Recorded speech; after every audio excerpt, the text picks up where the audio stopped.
माण्हुनि जो ख़्वाबु हूंदो आहे त मेरान यूनिवर्सिटी जा ग्रेजुएट्स थियूं।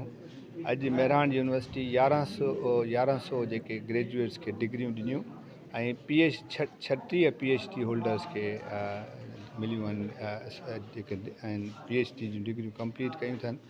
ऐं मां प्राउडली इन्हनि खे मुबारकबाद थो पेश कयां त Mehran university without any interruption कंहिं जे बजाए पूरे 4 सालनि जे अंदरि जेको आहे ॿारनि जी कैरियर प्लानिंग करे ऐं हिन इदारे में सभ खां बहितर शइ जेकी हितां जी डिसिप्लिन आहे, हितां जी आहे त एक्सीलेंस आहे जेको हिन मेरान मेंटेन रखियो था अचनि।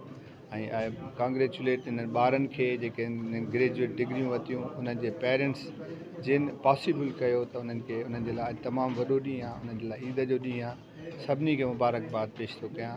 उन सां उन सभ खां वधीक वाइस चांसलर साहिबु ताहा हुसैन खे त हू उन ई उनजी टीम जेको आहे हिते ॾाढो एकेडमिक डिसिप्लिन बरक़रार रखियो आहे ऐं तमामु सुठे नमूने सां जेके पॉसिबल ॾियनि था। ऐं ॿियनि यूनिवर्सिटियुनि जे लाइ बि हिकिड़ो आहे वे फॉरवर्ड आहे त जेकॾहिं मेहरान इहो सभु कुझु करे सघे थी त ॿियनि यूनिवर्सिटियुनि में बि इन खां इन वांगुरु ऐं ईअं ई तालीम इम्पार्ट कंदा रहंदा। मां तव्हांखे ॿुधायां त सिंध गवर्नमेंट जेको आहे ॿियनि सभिनी प्रोविंसिस खां ग्रांट इन एड वधीक थी ॾिए हायर एजुकेशन में। उनजो पर्पज़ इहो आहे त हितां जेके पब्लिक सेक्टर यूनिवर्सिटी में जेके ॿार अफोर्ड नथा करे सघनि उन्हनि खे असां तमामु घटि जेको आहे फीस ते असां डिग्रियूं ॾियूं।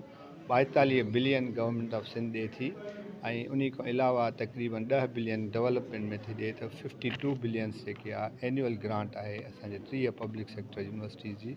असांजा रिसर्चर असांजा इहे जेके थियनि ऐं उन्हनि खे कंहिं क़िस्म जी का तकलीफ़ न थिए त उहे पंहिंजी जेकी एजुकेशन आहे उहा हासिलु कनि।